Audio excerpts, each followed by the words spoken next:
Folks, it's just a touch after 7. I want to get things rolling along. Welcome. This is CPO6. I'm going to blabber for just a minute or two.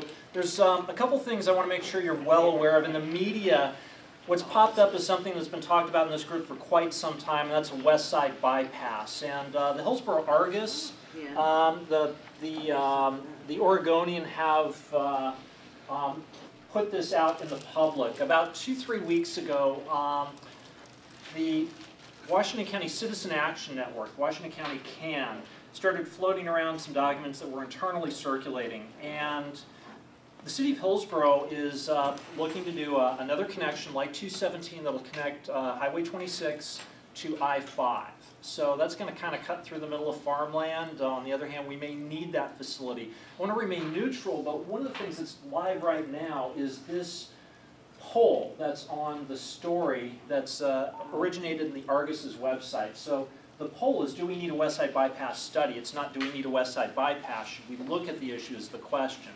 And I'm hearing all sorts of responses like, I don't like the way the question is framed, and I think it's, you know, this leading or for this way or for that way. Not going to get into it.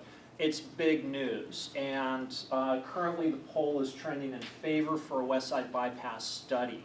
I would ask of you, if you're interested in what's going on in Washington County politics, to have a fine laser focus on the Hillsboro Planning Commission. At work, there's a planning commissioner that for City of Hillsboro that I is at another office that I work at, and I think that there's a couple things in the pipeline. Another big one. They won't say exactly what, but they say it's big. And after dropping a West Side bypass, and they say something else is coming out of the hopper, I don't know what it is yet. Not going to worry about it. I'm just going to let you know that you should keep an eye on it. A couple other really cool things is that the library seems to be kicking butt, and that seems to be a real success story. Same thing with the Lowell Business Association. I see a couple really active people in that. That's kind of the bullet points that I wanted to cover. At the end of the meeting, if there's time, I'd like to have a quick chat with you about where you want me to take the CPO next year, because frankly, we had a really good year with visits from the second in charge of the state of Oregon, Secretary of State Kate Brown, Suzanne Bonamici. You know, we had some real incredible star power coming through the room, and you're telling me that you like that. And if you want me to go continue hunt big game and bring them in, I'll do that. With that being said, what I'd kind of like to do is transition over to Matt Humphrey, who's our Sheriff's Department Sheriff Deputy report, and get an update from him. He's a frequent visitor here, a known entity, and we really appreciate him being here. And then we're going to have Dennis Strange from the Sheriff's Department. If 12 Valley Fire and Rescue shows up, we'll get a safety report from them. A couple other things on the docket is going to be Commissioner Steve Lawrence. He's going to go through the Lower Reedville questionnaire. And then I also want to do committee reports, especially get Hal Ballard on our Bike Head Committee. Any other committee members that have got a report, love to hear from you too. Love to hear what's going on in Butternut Creek, because I know that it's been a little wet and there might be some happenings, some dead beavers and all sorts of stuff. That being said, last little zinger is that I do record the meetings. It's on video, it goes up on YouTube. I'm talking with Cable Access about putting it on there, and it's audio recorded, and that by tonight we'll have the audio available on the Washington County Forum's website. And if you need a link, I'll email it to you or write it down for you. That being said, Deputy Humphrey, first, welcome back.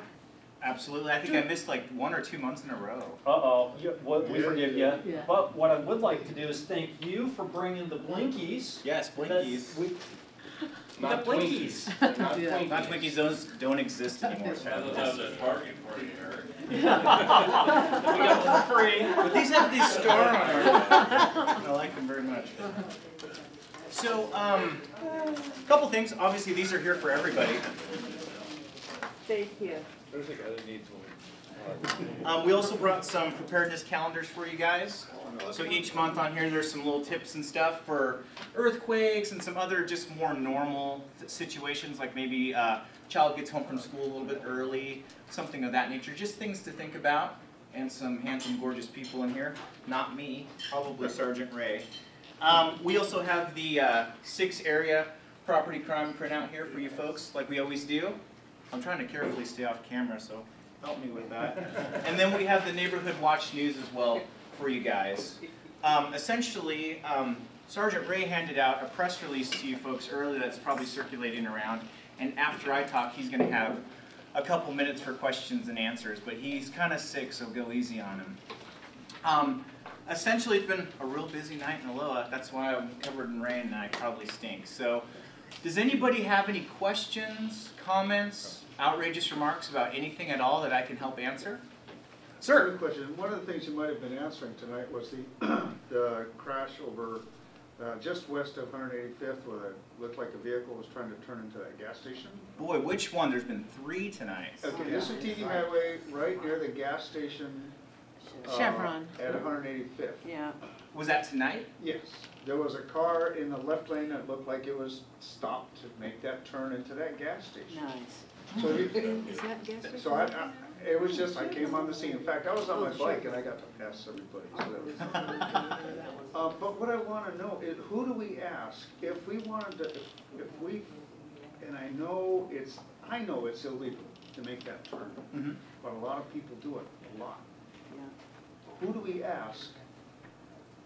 And would you be I guess a willing supporter or a supporter of if we were to put some kind of median barrier where nobody can make that? So I'm going to put the burden of that question on Deputy Cage. Deputy Cage is one of the motor officers on our traffic team, and he's also here to support me. So I'm just going to go.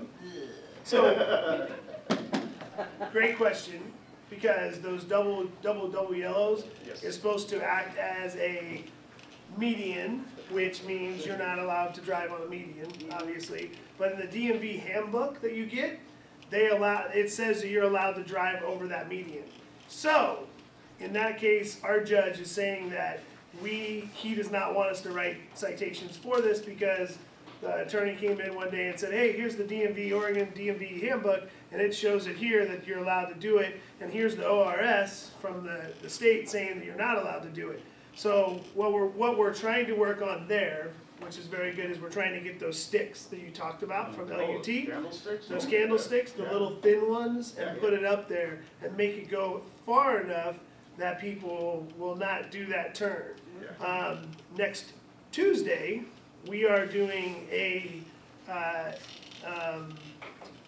it's not a sting, everybody likes to call it a sting, but we're doing a little traffic event right there in that area of 185 and TV Highway. We're gonna have an undercover officer deputy sitting at the light at the bus stop, and we're gonna concentrate on the turning left on the red, and also turning left into that parking lot.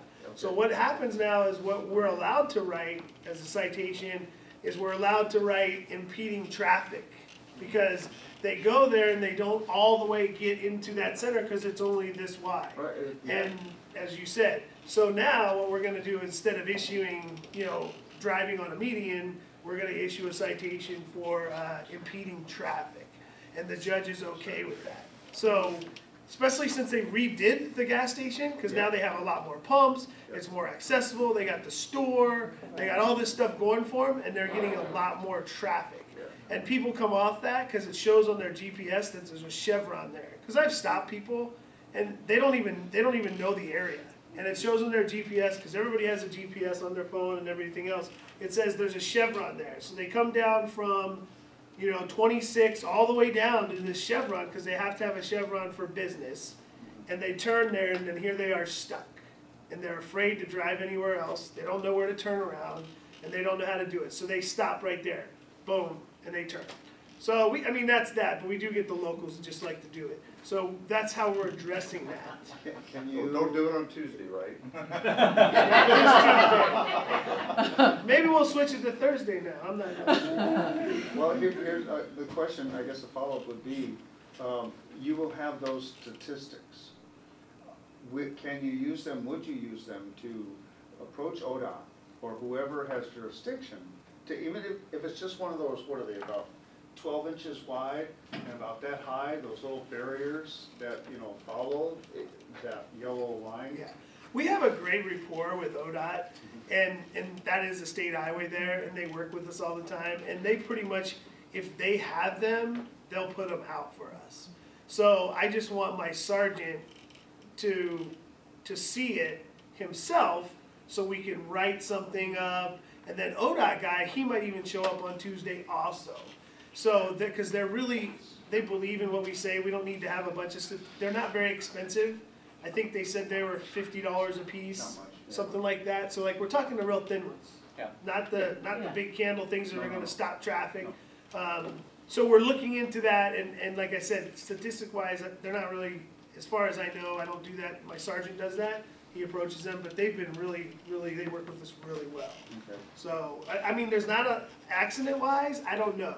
I don't know Yeah. the statistics on how many accidents has happened, but it impedes the traffic, it's gonna cause more accidents, blah, blah, blah, it just needs to not happen. Well, yeah, and you'll have the statistics from the number of stops. Yeah, on Tuesday So we that- will, So that is illegal movement. And yes, so in other words, that's something that, if we wanted to carry it forward, we can use that absolutely, as that. yes. Okay, thank you. I had a question. On an average during the winter months, how many citations do you write up for bicyclists with dark clothing and no lights in It's It's Loa? not a citable offense. Clothing is not a citable. Okay, No well, lights. sorry. I just, What when I it's do, raining what and I it's do is I dark- carry these around with me, Okay, and I hand these out. I hand these out to walkers more than I hand these out for bicyclists. A lot of the bicyclists, if they don't have lights, we can give them a citation, or what I like to do to them is I like to say, hey, I just saved you $110. You need to buy a light. I will be here tomorrow, I will be here the next day. This is how you drive back and forth to work, to McDonald's, or wherever you work. You need to buy a light. If you don't have a light, please come see me. And I give them this for their back, but they need to have a light for their front. And that's what I like to try to do. I have issued citations of bicycles if they get into a crash and they run into a car, or they're going the wrong way down TV Highway. Somebody pulls out, you're looking this way, and the bicyclist is going the wrong way, and you pull out like you're supposed to, because you're going that way. just some of the neighborhood streets with no street lights, it's, Yeah, you know, between like TV Highway and Johnson, Dark. accidents waiting to, and especially right now with all the sprinkles, like the little sprinkles are the worst. Because your light, all your windows just get enough water on them, it doesn't move, you can't see, you see 5,000 little dinky lights. So we're working on it. I mean, it's never ending, but at the very beginning of the year with daylight saving time and stuff, we have to go out I'd rather be proactive than writing somebody a $110 ticket. They're not gonna buy a light, they're gonna pay for their ticket and not buy their light. So that's what I like to try to do. Which leads me to why, another thing that we're doing is we did a crosswalk event also down off of 185th, just south of Aloha High School. And we're trying to make people aware of crosswalks. We wrote, in 2 hours, we wrote 34 citations and arrested 3 people.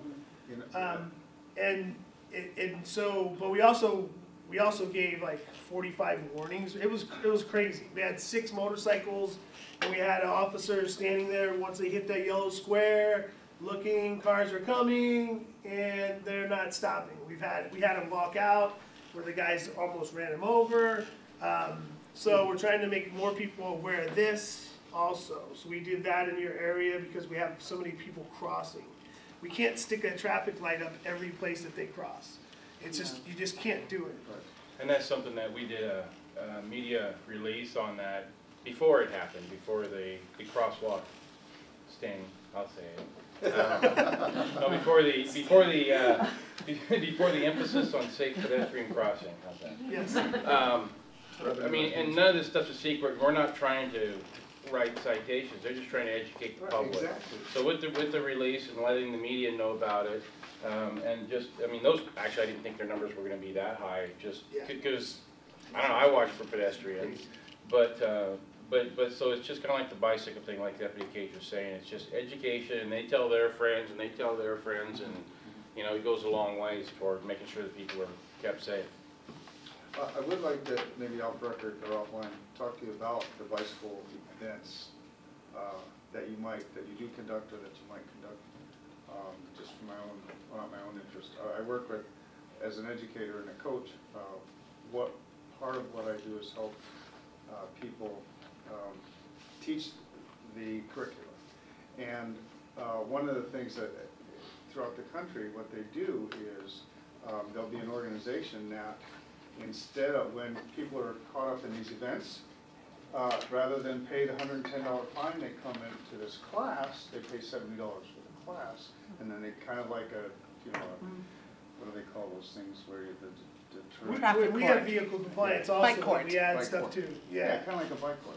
You have that. And we do that with, that is part of our ticketing, and the bicycles fall under that with the lights also. It's a $25 fee, but they don't go to a school. We're starting to get together a crosswalk school, because Hillsborough has one also, that if you get caught in this crosswalk thing, you can go to school and learn more about it. And we're putting together that for us for crosswalks. As in bicycles, we don't have anything. You haven't done it yet, okay. So, but if you know of a school or something, then yeah, definitely give it to us. I used to ride bicycles for the sheriff's office. Deputy Strange rides bicycles. We're all certified. Then it's something that we can approach the justice court. What we do is we approach the justice court, and they decide this is a program that we can do. This is a program that we can't do. Like we have safety seatbelts. We send them to a CPO class, it comes off their insurance record, it does something with the DMV, and it's $70. And that's what they go to, and it's a whole day. It's a bunch of nurses put it on, pretty much. There's some deputies, nurses put it on, they show what happens, and statistic-wise, wearing a seatbelt now. You don't have to have a ticket to go to it, if you guys would like to go to it. It's, I've been to it, some of it's very gory, some of it's not, but in Washington County, that's what we did. So if you have anything on that, get with us later, and we'll. I know Beaverton has officers on bikes. Does Washington County? Yes, ma'am. Oh, okay, I've never Yep. seen them. Yeah, I've seen the ones in Beaverton. Beaverton has them full-time. Okay. We have them seasonal. Okay. So, and then we also do special events, like right now, if we want to do something, we can grab our bike team, and I think we have like 45 deputies that are bicycle trained. I've never seen them in a Loa, I guess, Yeah, we used to ride a low in the summer. But we do a lot of parks. We do a lot of bicycle events. We do a lot of Cub Scout events. We set up we have a little town we set up, and we talk about bicycle safety. And it's more seasonal when the weather's a little nicer and there's more people out, especially, you know, the younger people out there. Anything else traffic related? Yes, sir. Several months ago, we talked to one of the deputies about people going over railroads, tracks on 178th there, and he said it was trespassing. Would they ever enforce that? The railroads, just so I can jump in here, That's the railroads have been very, very drawn a line in the sand with criminal trespass over the railroad tracks, because that is railroad property. Right. Anytime I've encountered somebody going into railroad tunnel or something of that nature, they absolutely want to prosecute. They're like, hey, that's done. With the railroad tracks that are kind of there going along TV highway, it's more of an education thing, because we do have people, especially younger kids, who are walking along that. Obviously, we're not going to arrest a 12-year-old or anything of that nature, but we do have people who are walking along that, and they really don't have any idea that they're trespassing. Well, they need to put up I didn't know it was either. Sure. They said at that meeting, and. But there has been some enforcement action with I that. just wonder, have they ever put a sign up there saying that or anything? I think they would probably have to put signage on miles and miles of railroad track, and I just don't think it would But be that's, practical. that's for where them. the Mac, or the bus stop is Right. on, Mhm. you know, which is the problem, Well, because it draws yeah. people to cross at that point. Absolutely, and you see these ruts that they've gone Well, all the way to several Shaw other and everything, crossings. absolutely. You've got apartment Yeah. complexes. You would have to and- put a chain link fence all the way down Yeah. TV highway to stop Yeah. people from crossing. And then it would We get would cut. arrest everybody. But it certainly is a criminal offense, and it is an arrestable offense, absolutely. I just, Somebody else over here had a question. Ma'am in the red? What happened to all the DMV offices? oh, budget cuts. I know, every time we look at it, they built this really nice one up at Cedar Hills, where it's really big, and they put everybody that they closed all the offices and they put them up there. It's really fast, but unfortunately, it's making people drive a long ways. And I stop a lot of people come up and stop me and go, hey, where's the DMV? I need to go. So, and they're changing their hours. If I say, hey, they're open, they go there, they come back by me where I'm sitting, and they go, that place isn't open. But I finally signed up on the webpage that tells me when they're having their furlough days, so I can kind of be a little bit educational when I pull you over and you don't have your tags. And they go, well, I've tried to get them 4 days in a row and they've been closed the last 4 Fridays. Yes, I know. Well, now they're closing on Tuesdays for some reason. So, they're not not mailing out. Please check your cars, tell your neighbors to check your cars, because we found out that they're not mailing out reminders. So, I'm pulling people over that usually get a reminder in the mail in July, and they haven't got a reminder. So they feel that they don't have to register their vehicle unless they get a reminder. So then I have to give them a nice little reminder. It costs them $25. So, yeah, I'm sorry, that's a state, they're just cutting everybody. But now on that reminder thing, when you renew your registration, you have to fill out a form and give insurance information. So Yes, how sir. can, they don't send that out anymore? Yes, they send it out to select people, and we end up getting suspended drivers. They don't send it out to everybody. The insurance thing, they don't send it out to everybody. So we pull people over that are suspended, and they go, why am I suspended? Well, because it says fail to show proof of insurance. And then I go, when's the last time you updated your address? Oh, I moved from that address. So the DMV will send something to that address that they have that says you have to register, you have to fill this out with your insurance information and send it back in. And if you don't, by 60 days, 90 days, you'll be suspended. And that's what happens. So they're just doing it because of budget cuts. Back to the budget cuts. They're not sending everybody that has a driver's license, everybody that has a car, they're not sending out that information anymore. I got one for my car, but I didn't for my motorcycle. So it's like, wow, we feel sorry, but at the same time, I tell everybody I pull over, go home and check all your cars, because they're not doing it anymore. Well, it seems a shame, because there's been nothing in the media. Well, you're supposed to, if you change addresses, you're supposed to notify DMV within 30 days, that's a law. Yeah. Well, so if you don't, how about you gotta go through the DEQ stuff too? But that, And so they don't send you send that form that you I take to know, DEQ? it's people Is that aren't getting true? it. yeah, I got mine. I haven't officially talked to a supervisor at DMV because they're always so busy when I try to go in. But they're not, because we're pulling people over, and then I've personally experienced myself that they're not sending out messages, they're not sending out reminders. But motorcycles don't have to go through DEQ. Motorcycles don't. Okay. But you So- said you got your car one, because I Yeah. got one recently, and Yeah, I now I did. took it in, So- and that's where you hand in Yeah. your insurance stuff every Yeah. 2 years. Right, at the DEQ. Yeah. When you just pay for it. So it's suspended? One of the cars? Because you Why don't would have your driver's license? Because you don't have insurance to drive. You have to have insurance to drive. But it's only on the So car. you have your car and. I mean, you can have a driver's license without having a car. Yes, but once you register your car, you're required to have insurance on that car. So, to drive it with your driver's license. So, you still have to be able to communicate with the DMV. If the DMV sends you something in the mail, you send them something back saying, hey, that car has been up on blocks for a year now, I don't have it anymore. They say, okay, thank you. So, you're still required, if you have a registered vehicle, you're still required to register it where you live, or where your mailing address, PO box, stuff like that. Yes, sir? What's the location at DMV in Cedar Hills, where about? It is Parkway and Cedar Hills Shopping Center. Cedar Hills Shopping Center. It's Parkway, and I pull traffic there all the time. Marlowe is. Butner and Parkway right there, right by the Sunset over thing that. 26 and 217. What's the name Yes, of there's a that big sign that says transit D- center? Like Harbor DMV. Freight. Yes, just south of the transit center. Arbor Freight's up there. Yeah, that's it. Yeah. They're over there. Well, Yeah. it was. Now it's nicer because they put the DMV there. The one at Sansport's not open anymore? Nope, No. nope, that was an express, and it's That was an been closed for a express while. gone. Yeah, I had to go to Hillsborough. Well, yeah, sure will. Cornelius is still open. Hillsboro's still open? Yeah. Yes. Any Ma'am, other- did you have another question? No, Okay. I just want to tell you that I finally found one in Cornelius. Cornelius, yes. Where the Winslow building is, and you gotta go to the other end. Luckily, I stopped at the Civic Auditorium there and found out that. Do you know what happened with the case involving Maxwell McGregor, the young boy that was killed on 185th? Because I know there was an investigation. I could probably talk about that. Yes. So, and if you want to jump in, Sergeant Ray, you certainly can. So I was one of the first responders to that call. Essentially, Maxwell, he took TriMet to and from school up near 185th and Walker, and so he's essentially on 185th for about 2 minutes a day. So he had just gotten dropped off by the bus, and a lady who was driving southbound had a seizure. She veered off the road and struck him.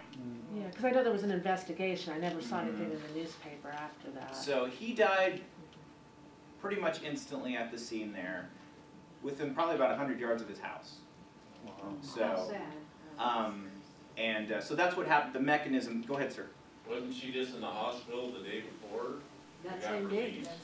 It was Same that day. same day. Yeah, when she was released, she Yeah. was driving, she shouldn't have been driving home. Sergeant Ray, do you have anything to add about that? I do. Yes, now this has been a long investigation, and long and short of it is, she shouldn't have been driving. No. Whatever factors worked into that, you know, there was a lot that she was saying and other people were saying. But that case was actually, is being presented to the grand jury. I think it may have happened this week, but I don't know because I've been waiting to give an update to the media. But so they are obviously pursuing criminal charges against her. They wouldn't be presenting it to the grand jury. I'm a friend of the moms, and I saw the moms. So I don't know exactly where it is right now, but there are charges that are being considered, or they've already been considered. So there will be something coming out shortly if that has happened, or when it does happen, there will be, because the Oregon, they've been asking me for it well, since it happened. But it's one of those investigations that just takes a long time, because you have toxicology reports, you have all these things that go into play in this, and you get one shot to do it right, and you got to do it right. And so that will be coming to head here pretty quick. Thank you. Any more questions? Well, How about some applause Here you for, go. Thanks, guys. I was the other day, I was out in front of my house and the cop car, policeman, kept coming up, going back and forth, and finally stopped and talked to me and a couple of my friends that were out there and wanted to know if we'd seen two ladies walking with a plastic bag going into houses, knocking on the door, and if nobody was there, then going around the houses. Did anybody ever find anybody? I think there was a call about that yesterday or the day before. Yeah, not too long ago. Sometimes you get people who, so most of the crimes that we see in the county, whether it's theft from vehicles, burglaries, just plain thefts, are crimes of opportunity. We don't have those great cat burglars or anything like that that you see in the movies that bust safes and deactivate your alarm system or anything like that. People like that are very rare. So most of the time when you leave your car running in the driveway, someone just walks by and they're like, yeah, that's a good idea. And they take it. Or the clerk at Walgreens is not looking and they have iPads for sale, off they go. So in that case, we have people who are giving themselves a built-in excuse. If anybody's ever read any spy novels or anything like that, you have to kind of think ahead. You're trying to beat your own human nature by having an excuse ready when someone confronts you. They have an excuse already built in for when somebody confronts them. Oh, I was just looking for the lady of the house. I'm trying to sell her something. Or I do work on gutters or something of that nature. So if anybody confronts them, they already have something ready to go. So you're seeing those people who are just kind of going, looking in the mailbox, you know, is there a dog there? Okay, there's no dog there, the back door is unlocked, bad lighting, I'll be back next Saturday. So we have people like that who kind of just look for opportunity, especially out in more rural areas of the county. No one's home, I'm gonna drive up, oh, who are you? Oh, I'm looking for Mabel Smith, she's not here, oh, great, thank you. They know within a couple minutes someone's gonna confront them, so that's kind of what we're seeing with that. That's not something that happens every day necessarily, but that with that call, that's what was happening. Yeah, before the reduction of the limited access to ephedrine or ephedrine, whatever the drugs were. And there was about 8 years ago, methamphetamine epidemic here. I mean, it was really existing. Absolutely. And I know there were a lot of crimes over there on the West Hills area, and I'm trying to think of the road there. Help me guys. Butler? Well, even all the way up to Skyline and down. Oh, Yeah, a lot of that very thing, people knocking on the door, nobody's home, or somebody answers the door, and then when the folks come home later on, they've been broken into, and that's, yeah, so it's a crime of opportunity. Absolutely, very common. Did anybody else have anything else before we kind of switch gears here a little bit? Another round of applause, they deserve it. We need to get 2 rounds of applause.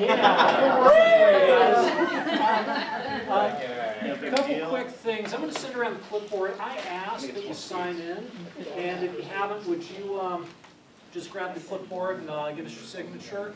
I'd like to introduce Deputy Dennis Strange. He is with Washington County Sheriff's Office and is going to do a graffiti eradication program. I've got you set up right here. I can just cue the slides for you if you'd like. I'll try and zip through this because I know it's getting late and I'm on the clock. Got to make sure to keep my time within my schedule. No worries. I think Sergeant Ray's got something after me anyway. All right, so real quick, and one, I didn't know this was going to be recorded.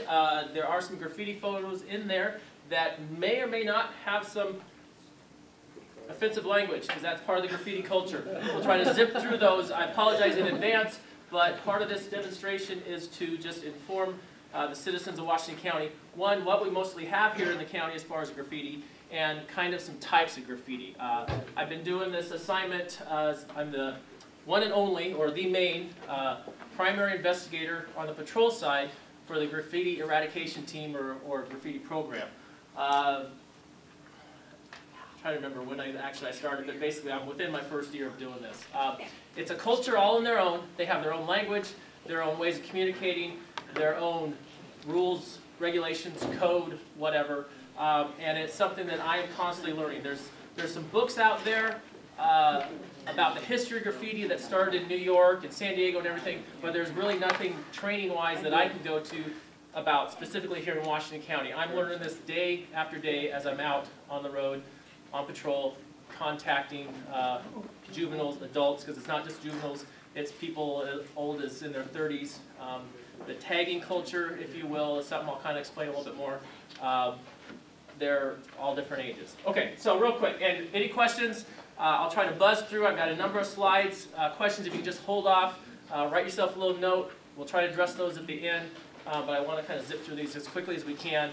All right, go on ahead to the next. So, there's basically 5 types of graffiti. You got the tagger, you got the gang, you got communicative, hate, and art. The difference between art and graffiti is permission. If you have permission to write on somebody's wall, it's not a crime. That's what it basically comes down to. What we have mostly in Washington County is what we call tagging crews. We do get gang-related graffiti, and I'm not part of the gang team, but I keep tabs on gang graffiti. If I find it, I send them photos and emails. I'm talking to the gang task force as much as I can and need to. But honestly, that I've been doing this, in the time I've been doing this, we have more tagging type graffiti than we have gang graffiti. Gang graffiti is still out there. It's in the cities. Oh, let me also say, my main assignment is I patrol the unincorporated parts of Washington County, obviously here in Aloha. I still contact City of Hillsborough staff that track graffiti, Beaverton, Tualatin. I'm even in contact with City of Portland officers who tag or track graffiti. Portland's got a big graffiti issue. Hopefully way more than we'll ever have here. So anyway, those are kind of some of the same things, or the simple ways to categorize graffiti. Go ahead, next. Some graffiti terms, and there's a whole bunch, but these are just a few that I like to throw out there. If you have any, I'm seeing an older generation here, if I may just say it that way. If you've got... No, I don't think so. I'm older than I look too. If you got any relatives, we'll just say that way, and they start talking about their Bible, and it's not the King James or the NIV, and then they say it's a peace book, that means that they're likely involved in a tagging group or a tagging culture, because, and I actually seized one of these, one of the school resource officers came across it last year, and it's now in my possession. It is basically this big black book with nothing but blank pages on the inside, and they practice all their graffiti inside that, and they pass it around to their buddies. They don't always write their real name. It's not Joe Smith, date of birth, you know, whatever. But it's their moniker, it's their tag, it's what they want to be known about. The tagging culture, the tagging graffiti community, it's all about recognition, it's all about me. Look at me, look at my crew, look at my buddies, or This is me by myself. This is who I am. Like I said, I won't try to read all these through. You guys, that's why I kind of try to keep it simple, generic. You guys can kind of scan through it. And I talk kind of fast because I try to get through a lot of stuff. So if there's something, again, just keep note of it, and I'll try to answer it later. Going on to the next. So this is an example of gang graffiti. Okay, this is a picture I took this summer here in Aloha. And this is pretty generic. This is very difficult to track down who did it unless somebody says, yeah, that was me, I did that one. But TEPA, T-E-P-A, X, Roman numeral 10, 3, TEPA 13. That's how generic they will do it. You'll see some of the other slides that we have, you'll see what the difference between the tagging crews and the gang graffiti. I've got 2 slides for gang graffiti. Go ahead to the next one. Light? NSV. Hey, thanks, that might help. Yeah, sorry, was that one too light because it was white paint on gray wall? Do we need to go back so you guys can kind of just see it? No. Okay, go the red, NSV. North Side Villains, from what my gang task force tells me. You see the dots, well, because the other thing is taggers, like I said, they want to be seen. So some of my pictures are really focused in tight because I didn't want to give the whole, especially now that I know this is being recorded, possibly out on YouTube. I don't want any taggers getting recognition off of my work. I want to arrest them, then they get recognition for it. But I don't want them getting recognition here We can tonight. blank it out for you. Well, anyway, gang graffiti.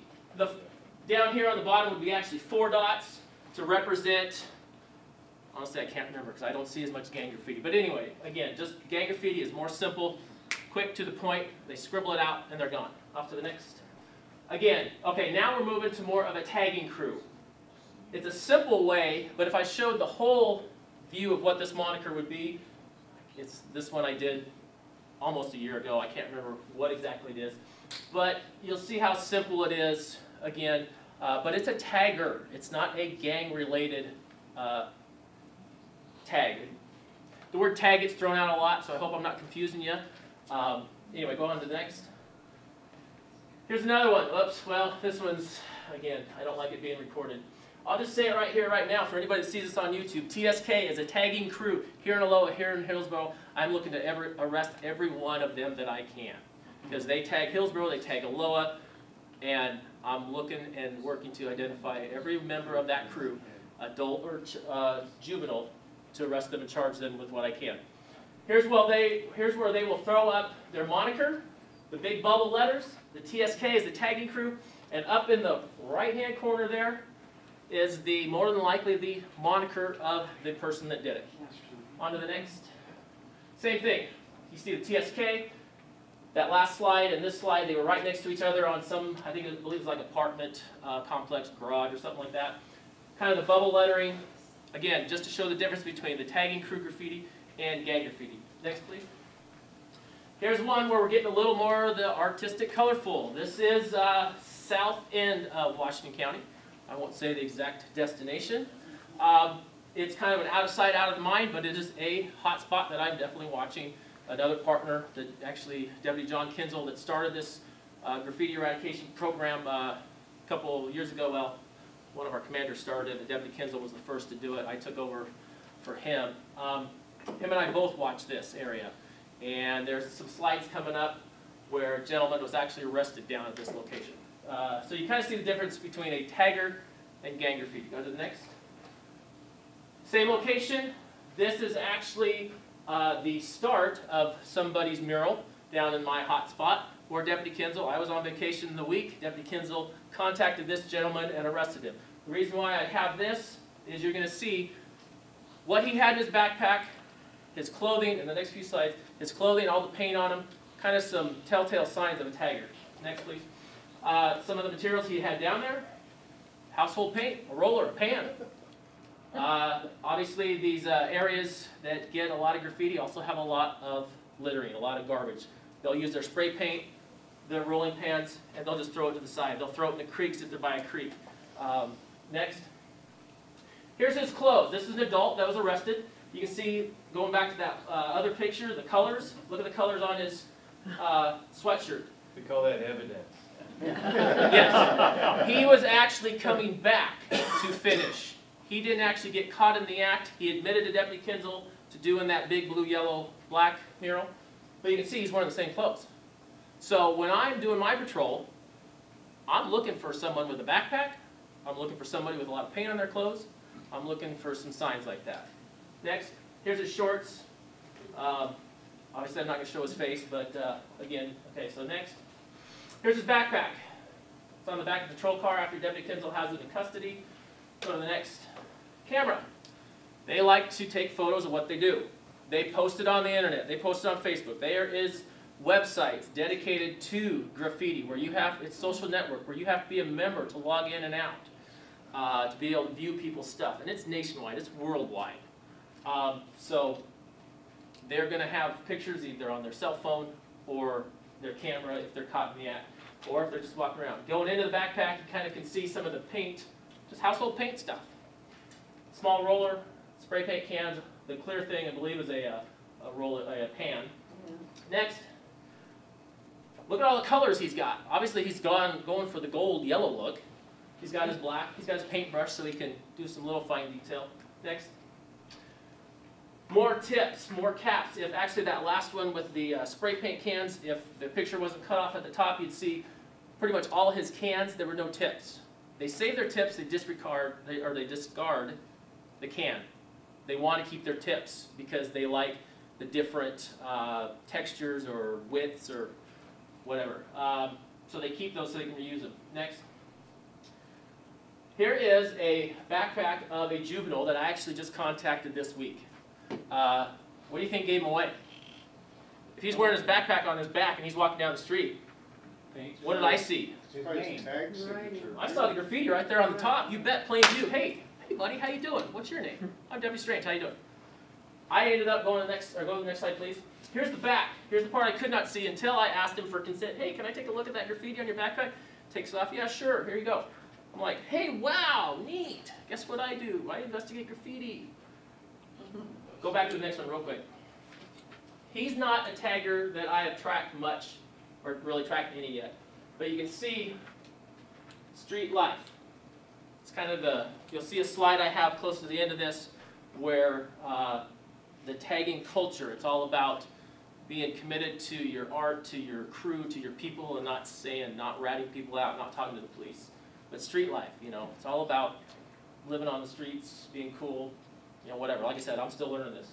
The little symbol, I don't have a laser pointer, but I'll use my shadow. We're right there. He told me he got that off of a website, a graffiti-related website, where they sell T-shirts, where they sell, again, I'm not trying to give props to these people, but it's online, they're seeing it, and they're trying to be cool like they see other people doing. Next. Here's what I cited him under a Washington County ordinance that was put in effect 2008. I cited him for possession of graffiti implements. He's a juvenile, so he's being referred to the juvenile department. If he was 18 or more, he'd be cited on a violation level to the justice court. Now, the county ordinance is only a violation, but it gives us a legal way to cite somebody if I don't have enough evidence on the criminal level, oh, cool, thanks, to prove criminal mischief. Long technicalities with that, won't go into it this time.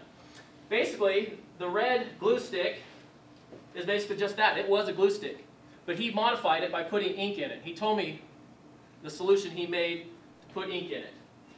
The next one is a paint pen. I think you get them at pretty much any art supply store.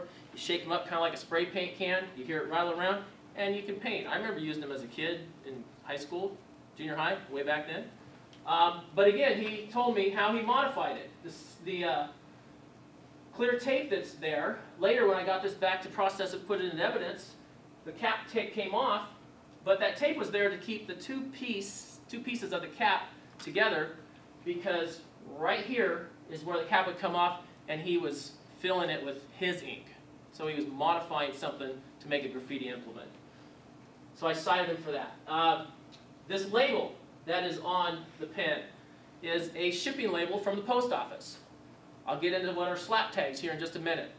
Slap tags, or they go into the post office, they get these adhesive, what should be just a shipping label, and they use them to make their tag.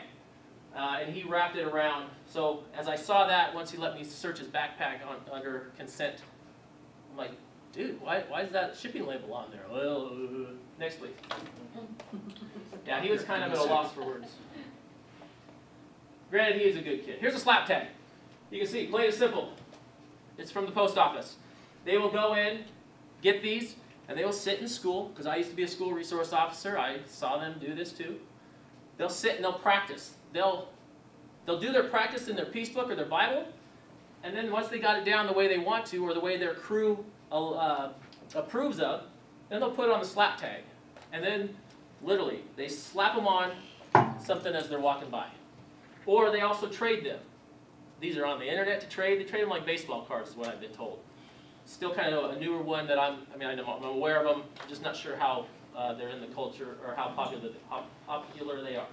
Sorry, it's been a long day for me already. Next, please. Here's his hands.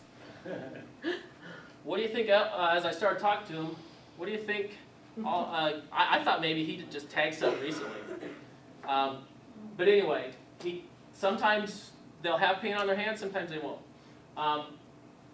Talking to him, he actually does do some pretty good artwork at his house. And I gave him a ride home because I was seizing his property. I contacted an adult, a guardian, and I was actually shown one of his pieces of work. The kid's got talent. He just needs to make sure and keep it focused in the right direction. Let's go back. Go back. This is one of my big pat on the back areas. Here is an area. Whoa. Sorry about that. There we go. There you go, stop. Hey, he's having to deal with my PowerPoint, so you know it's probably my issue, not his. My thumb on the wrong button, I'm sorry. Would any of you imagine that there's that much graffiti in one location here in Aloha? No. No. Well, there was, and I say was. This photo was taken a little over a year ago, just as I was starting this assignment. This is, you see TSK. This poor gentleman, every time his house gets tagged, he's got to paint it. Property values get, let's see, how do I put this in a proper way? Based on my training, I learned that the National Realtors Association years ago did a study. Graffiti will bring down property values in a general area, nationwide, whatever, anywhere from 15 to 25%. Okay, I'm a property owner. Who wants their property values to go down that much in a long period of time? Man, I don't. Can't afford it. Exactly. And this guy can't always afford to paint his house. I am constantly in this area looking for people. And Where is that? I'm not going to say. I didn't think It's so. kind of an out of sight, out of mind. But it's enough traffic, foot traffic going through that is, that look what happens. So again, you kind of see his house. And this fence is actually owned by a homeowners association that no longer exists. So guess how much fun and how much work that was for me to contact somebody to try to finally get it painted over. It was not easy. But Who did you get to do it? a local resident. Oh, okay. Not a group or anything. Well, I'll get to that. We're getting to that. Like I said, this is my pat on the back. This is what we're getting to. So next, and I think the next one is the house, and that might have a naughty word in it or two, so let's go on to the next. That's what it looks like now. That was just taken maybe within a month. It's been like this for well over a year. I actually had some cooperation with the juvenile department, who had a counselor who was willing to get a group of juveniles on their winter break from school. And this brown paint, I'll say this, was donated by Home Depot. Thank you very much. 5-gallon bucket. The gentleman that took over the responsibility now has that paint. And every time this place gets tagged, you can kind of see some of the fresher looking stuff. He goes through there, he'll call us, he'll take pictures, a deputy come out, take photos, take a report, and then he paints over it.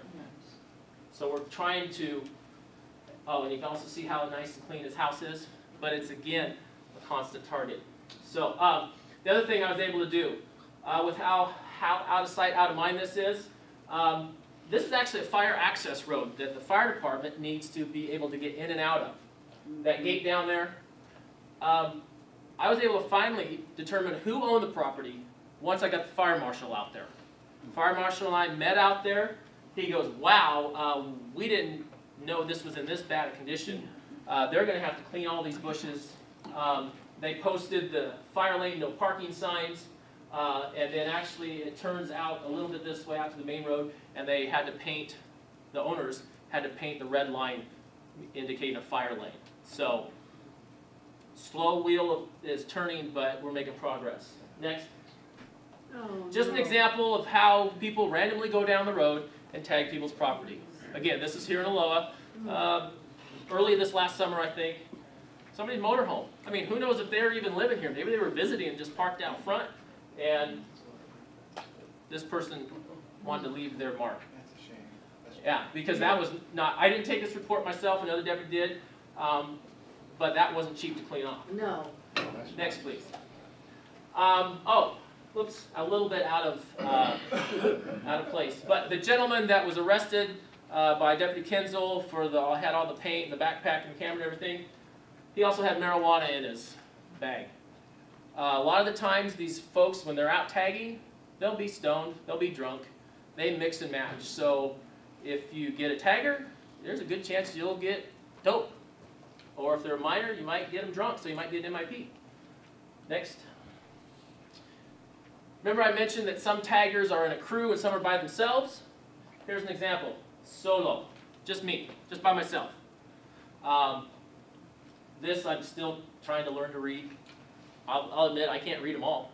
But I keep photos of all of it, where it is, when I discovered it, and kind of when it occurred, and I'll match them up. And if I get a suspect, I'm going to go back and find everyone I can to charge every crime, if I'm able. The people that you pick up, you ever ask them to look at other people's and explain it? Because they probably can.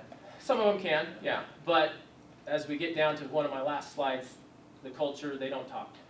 There's a few that will. Some will brag about their own work, but they're not necessarily rat on somebody else.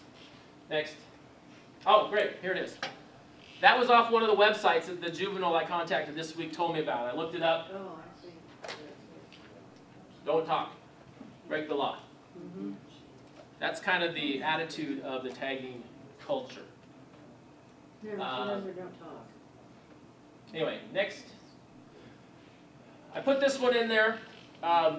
This is actually here in Aloha. This was tagged this summer. This is a water tower, heavy security system. And I don't know if you guys can read this. Maybe I shouldn't say what tagging crew it was. But I put this up to show in the tagging community or tagging culture, this is what would be called a heaven spot. A place you tag, but if you fall, you could die or you get injured. That's the other thing. They will brag about, dude, I tagged this heaven spot and I fell and broke my arm, right on.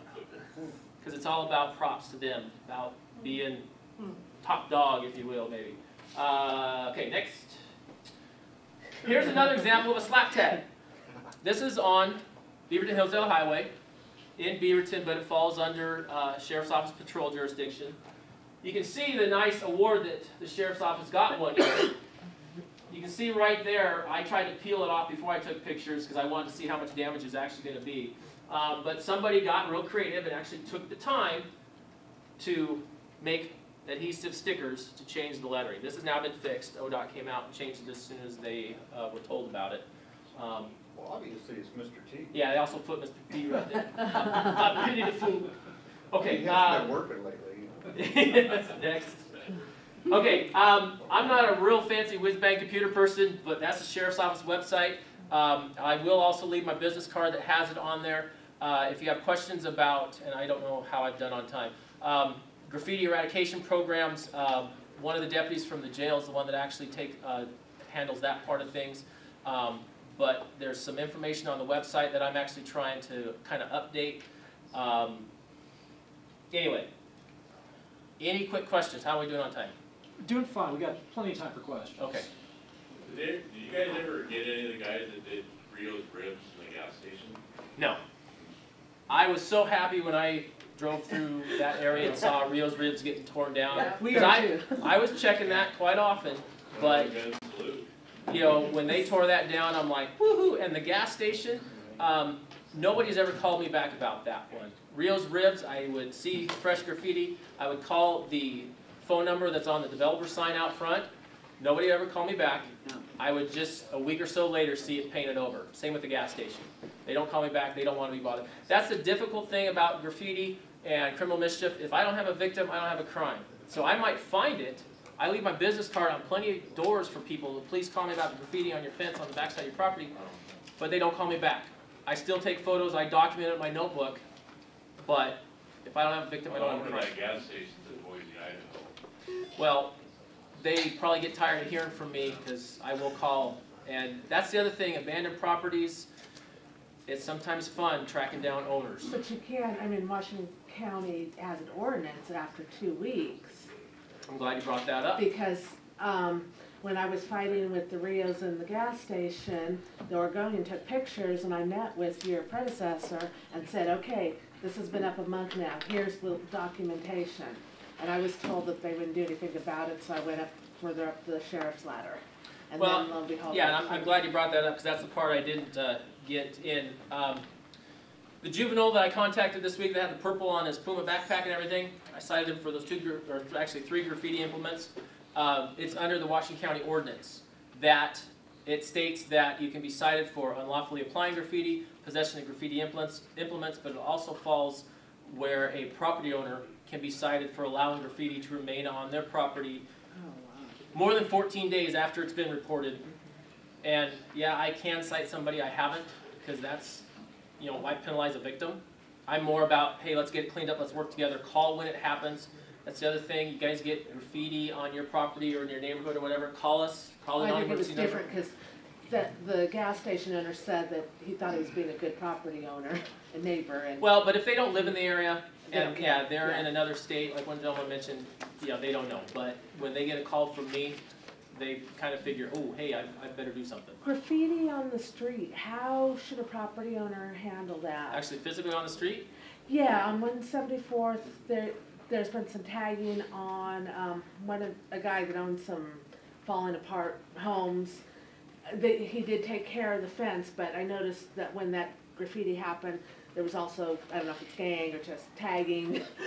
It's on the actual street. If it's not your property, please still call it in, the non-emergency number, to say, hey, you know, I was passing by, I live in the area, I've noticed this graffiti's been on this fence for X, Y, Z. And a deputy, if I'm not on duty, another deputy will come out. I will eventually find out about it by getting the report, getting the photos and everything, and I'll still follow up on it. But should they be spray painting the street to cover up the graffiti? Well, that's what county maintenance does, is they, I think sometimes they'll try to, the weather permitting, paint it over, or they'll try to burn it off. That's where I just have to get a hold of the county maintenance, or road maintenance, say, hey, here's my report, here's my case number, here's the photos. Because some of those people out at county maintenance, I'm on a first name email basis, and we're starting to click a little bit faster in getting stuff cleaned up. Good. I got kind of 3 questions. Number 1 is, do you, well, there, you know, what it's a game with them. It's for some, it's you know, success in life. Do you share tags with other law enforcement agencies? Oh yeah, absolutely. Like I said, I'm in contact with the Portland office. Portland, they have such a bad graffiti problem. They have their graffiti task force meeting once a month, and I go to that. Was that guy that did that one water tower out there on I-84, right in Troutdale, and was painting a rose on it every year? Yeah, that was there for years. Yeah. Kind of But yeah, I do. I email them. I call them. I'll meet up with them if we can. It's usually by email. Hey, has anybody seen this? Another question is, you said that property values decrease. They're hurt by it. Now, you showed the picture before and after. If graffiti is a problem in an area, do realtors know that? And does that affect, in other words, even though that was cleaned up and repainted, does that still affect that there has been graffiti there? Would that affect the resale value, or do you know? The way I heard it explained to me in a training was a realtor's taken a potential home buyer into a neighborhood. The potential home buyer sees graffiti. They don't know anything about gang tagging crews. They just see graffiti. Okay. We don't want to buy here.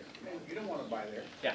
But if it's been painted over. But if it's you been can't painted count over and the it's not units, seen, out of sight, out of mind, But if it's been painted over, it's probably in an area where they can tag, It'll come back. it'll come back. Yeah. part of the way, Unless people are very proactive. yeah, that's one of the biggest ways to fighting it is if it doesn't stay up, if it gets painted over or washed off or cleaned off, as soon as it's noticed, they'll move to another spot. you know, My last question. uh-huh. How do you define success in the program? Calls for service reduced. How many times, again, this is kind of my soapbox I'm starting to stand on now that I've been doing this a while. Well, success, that fence, yeah, we still get a little bit, but it's not as ugly as it was. I expected once the summer hit that I was going to be pretty busy. I do this 40 hours a week, 10 hours a day. The calls for service from the community, I don't have numbers, I don't keep track of stats, but I'll just tell you, because I'm doing it 40 hours a week, they're way down right now. Because I have the ability, my supervisor lets me flex my hours. During the summer, I was working Thursdays and Friday nights. I'm fortunate to have Saturday, Sunday, Mondays off. Thursday and Friday nights during the summer, I was adjusting my hours to work to midnight to 1 o'clock, trying to get out. That area where that water tower was, I got an unmarked car, I got detected cars. I'm still in uniform, but I'm sitting in the dark and I'm watching. It's a fishing game, but success, you guys not having the problem is the success to me. It's another kind of opportunity. It is, absolutely. Go ahead. Do you paint over the graffiti yourself at all? Not on private property. Now, I do carry a little bit of a graffiti cleaning kit. Chemicals, home improvement stores in the area do donate a few spray paint colors to me. I'll take care of the things that are difficult. Well, let's see. I can't clean private property. It's the easiest way to put it. I could have swore some officers spray painting those TV green. Yeah, I do. That was probably me. Okay. I do. Over by Bale's Thriftway. I do clean up the utility boxes because I've talked with PGE about their property getting damaged, which, by the way, you tag a public utility and it's a felony. It's not a misdemeanor. So yeah, I want to get them. Why do they get special treatment? Better Because you're messing with a public utility. So anyway, I'll clean those because I'll get it done quicker, faster, and PGE is basically, because they're so busy and everything, they'll just say, well, if our equipment still works and it's not mowed over by a car, we aren't going to respond. I'm like, fine, it's my community, I'm going to take care of it. And honestly, don't you want to see me out there? I'm beating the drum, I'm preaching it. Don't you want to see me out there cleaning it? Why not? Go ahead. I live over in Johnson Street between 209th and 214. Just drove through there tonight. And all along there's that older subdivision with the fence there. Uh-huh. And I've turned it in many times because they say they have to contact the people until they ever respond. I don't even call anymore, I just paint over it myself. I'll give you my card, we'll talk. Okay. All right, what would be a good day I can come out and talk to you? Well, I was going to guess, but I didn't want to. Just not midnight. Anyway, anything else real quick? Is there certain times of the day that they tag more often? Good question. Taggers, more likely than not, will tag when they can't be seen. So, in the middle of the day, like that alley I showed you, nobody sees them. They might do that in the middle of the day. But somebody's fence on Johnson, how many of us have driven through there at night and how dark is it? They might do it under the cover of dark. So, it just depends. Well, I've sprayed my mailbox because we used to have some graffiti along here on Blanton Street. And I just sprayed it with that silicone spray. And you can see where the guys tried, but it doesn't stick, and after a while, I guess he gave up. Yeah. And I did the same thing No, seriously, that's it. down here on Intel property. I went in and cleaned the graffiti off, and I sprayed with WD-40 or the silicone spray, and it's kind of gone away. You know, Yeah. so. Yeah. And as far as the guy with the alley, how about just planting some holly along there? Well, Once it gets up about 4 foot, I mean, the guy would, I mean, nobody goes through holly to do anything. yeah, yeah. So I'd call the guy and suggest that, you know? Looks green, it's green all year round. But if it's an alleyway, Poison the oak. street may kind of go up to the fence, so there may not Yeah, be a but place. it's for the fire department, they have to go through it, so what's the big deal, you know? It's an interesting assignment, and I'm having fun doing it because, like I said, it's something I learn. You know, something I'm learning at least, if not every day, every week. Now, a friend of mine lived in southeast Portland, had his house broken in the basement windows. I mean, they'd actually take the bars off until he planted holly in front of him. Then his neighbor got broken into, but he never got broken into. Yeah. So There's that's a where I whole, came up with that idea. there's a whole program, I can't remember what it's called, but it's basically, you know, fighting crime by environmental design. You know, cleaning up bushes, cleaning up shrubs. Yeah, planting prickly type roses, bushes, whatever, next to your windows, so they can't crawl up to that bathroom window that you got half open during the I mean, summer. obviously, they're not like energetic people, or they'd be doing something important. Holly, Yeah. over there. Anyway, Some of them are Go ahead. good artists, though. they are. Go ahead.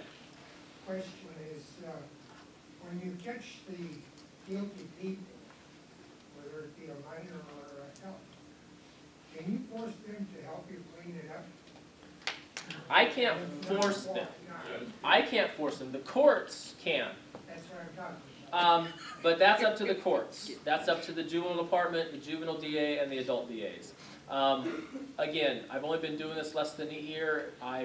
There's some DAs in the adult side and the juvenile side that I talk with quite a bit. I'm beating my drum. And under Oregon law, if someone is caught doing graffiti, there's a statute that says they should get community service to clean it up. The difficult thing about that, in the graffiti culture, you kind of get props for scribbling out someone else's tag.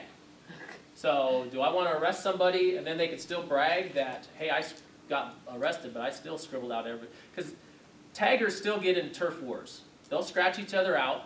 They'll still fight. It's still a turf battle. So there's kind of some pros and cons. My biggest thing is just arrest them.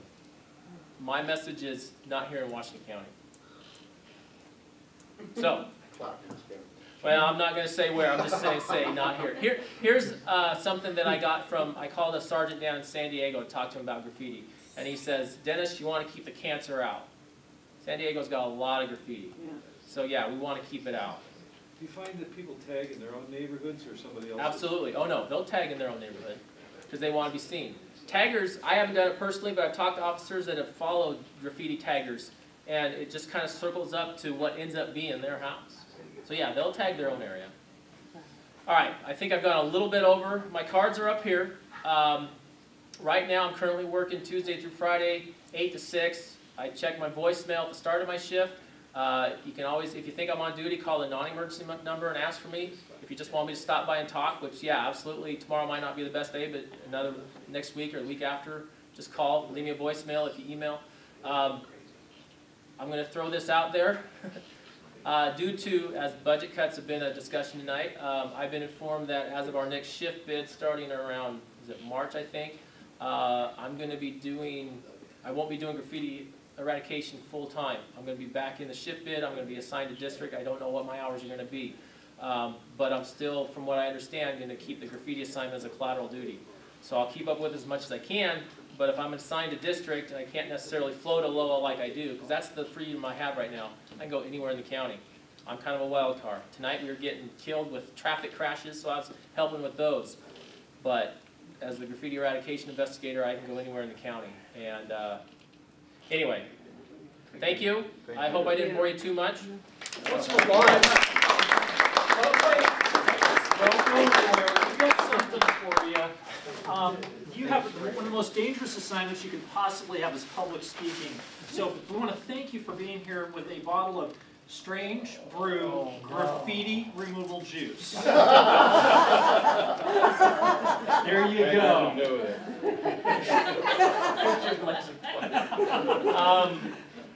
Sergeant Ray, I'll have to talk to you about this. Well, the thing is it's not about the contents. When you catch the perp, you smash the bottle on their head. Well, I can't do that.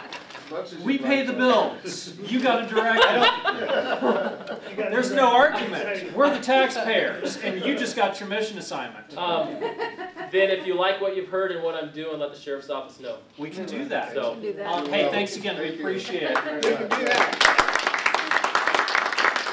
I got nothing for you. You're my wild card, but you got something for us? That's right. I ate my share of food back there already. Perfect. Waiting for Dennis's short presentation. Sorry, I don't shut up. I'm Sergeant Bob Ray. I'm the Public Information Officer for the Sheriff's Office. Long and short of it is I deal with the media. on good things, bad things, everything. I handed out a copy of my press release that I put out yesterday about the incident on Rosa Road, and I believe that the sheriff was here or someone was here, and you folks expressed some interest in kind of knowing what was going on. So I handed that out so you could kind of look it over. And one of the biggest questions is, what took so long?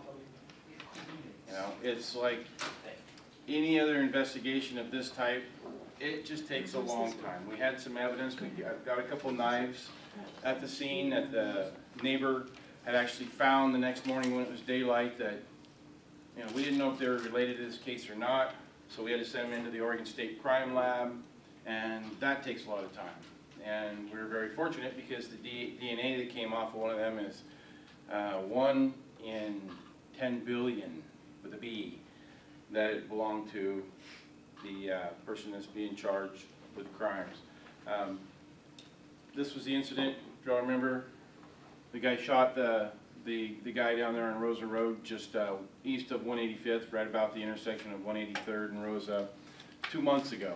And the deceased and the person that's charged here is Stephen Reed. They were going to rob this victim of his backpack. There's no doubt in our mind. They're following him. He was aware that these guys were following him. He went all the way up around the neighborhoods, and it's very dark in some of those areas. And he even hid at one point. They walked past him, and then they split up looking for him, and then one of them saw him again, and they circled around, and then he was confronted by the one Forrest Alec that did end up getting shot in the confrontation. So because it was a pretty significant thing and there wasn't a lot of information coming out, that's kind of why I'm here. So I handed that out, and does anyone have any questions about the occurrence? Anything that, you know, just not quite answered in your mind, maybe something I can answer, maybe not? I'll take a question or two on this. Was the shooter in legitimate possession of a concealed weapons permit? That's something that I could not put out in a media release because that is protected information if someone has a concealed weapon permit or not. The media has actually had really put a lot of pressure on law enforcement to release that information under the Oregon Public Records Act, at which point Washington County Sheriff's Office was one of the ones that took the biggest stance on that and said, you know, we're not going to release that information. That's not something that you need, and we're not going to tell about all these thousands of people in Washington County that obviously have firearms in their house. Let me ask a question. So with that being said, it wasn't illegal for him to have the gun. Fair enough. I don't have to ask the follow-up question. Okay. Thank you. Was there two questions, or that was the That, one? that was, yeah, I was just going to try to nibble at it from a couple different ways. He was legally possessing the firearm that he had. Okay. Yes, ma'am. My question was always, why was he shot? Well, What's the reason? he had confronted, I don't think he believed that Mr. Galen Griffin, the gentleman that shot the gun, I don't think that Forrest Alec believed that he had a gun. At one point, he even took the laser pointer on the weapon and shown it on the ground in front of him. Now, it's a very dark area of Rosa Road there, and I don't know what the deceased was thinking, other than the only thing I can assume is that he probably thought he didn't have a gun. Maybe he thought he just had a laser pointer or something. But then even after Mr. Griffin shot once, it still didn't stop the attack, and he advanced on him, and he was making extremely threatening comments towards him. And in his hand, he had something shiny that Mr. Griffin didn't know exactly what that was, but he was in extreme fear for his life. And Oregon statute does state, I mean, long and short of it is, you can read all this stuff, but self-defense is legal as long as you use a reasonable amount of force for the situation. You know, you can protect yourself. So that is indeed what he was doing, and at that time he felt he was doing the right thing. And the district attorney is not going to charge him. It wasn't a game. No, it's absolutely nothing to do with that. They needed some money. Yeah. And they saw this backpack that Mr. Griffin had, and they wanted the backpack. We have very clear evidence that they were totally set out to rob him. Thank you. Do we have time in our program for some general questions since Sure. Sergeant, since you're the public information officer? Yeah. Certainly, I'll- whatever you need. He mentioned budget cuts. The levy just passed for the enhanced sheriff's patrol district. How is your whole department looking money-wise? Because budget cuts for you guys are never good to hear. Well, budget cuts, I mean, it's still tough economic times. Yeah. And we're still trying to do the best we can with the monies that we have to work with, because we are the stewards of the public's money. And, you know, every year, the county commissioners require that sheriff's office gives them a certain percentage back. And that percentage has increased because, and it increased again this year during the year because they did not, the county was not getting the revenues in through the general fund that they thought they were going to get. So what we're trying to do, the last thing we want to do is cut positions. We do not look like we're going to have to cut any law enforcement positions. We may have to hold some to be filled, the ones that are vacant through attrition, or ones that had already been approved for. We may have to hold those for a little bit longer, but you know, we're tightening our belt and we're doing the best we can. But your services should still be very solid and remain the same. There may not be as many special events that we can go to, or some other things that we'll try to cut the budget that way. But the amount that we need to give back to the county in general is essentially about twice as much as it had been in the past. So that does put, you know, right now we're trying to figure it out. We don't know exactly how we're going to save it or where we're going to save it. There's some areas we can save it in, and some areas that we can't by law because those monies are already designated for certain things. Yes, Thanks. When you mean give it back to them, you mean you're just being allotted less money? It's always in the budget that 100% would be this much money, and it's expected that we would give back some. And if you don't give it back, essentially it affects your next year's budget. But So you're not being required to give back enhanced sheriff patrol money? no, absolutely not. Okay. Because that has been approved. That's designated for that? Yeah, that's different, because you have the general fund, which is the county general fund, you have your local operating levy, and then you have the ESPD, the Enhanced Sheriff's Patrol District, which just passed. And you submit a budget, and then they refine your budget for you? Yeah, as they do with every department in the county.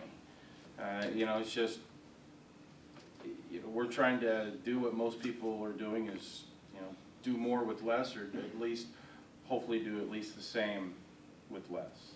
But we all are in this together, and we're all doing the absolute best we can, because like I said, we are stewards of the citizens' money. I live in ESPD myself, and so, but the different budgets, it gets a little bit confusing. I don't quite understand at all where all the money comes in from, but we're actually in okay shape.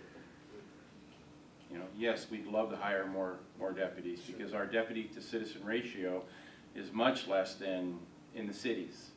They have more officers per citizen ratio, but we actually have a higher percentage call load, so we're already doing more with less, and the tax base is actually lower than if a person was in the city. So again, we're doing more with less. Yes, ma'am. I have a piece of information. Janelle and I have been out doing a few things, running around talking to people, and one of the things we've been concentrating on is letting people know that there's a reverse 911. A lot of people don't know that. Yes. And there hasn't been much. They keep saying to us, well, we haven't seen anything.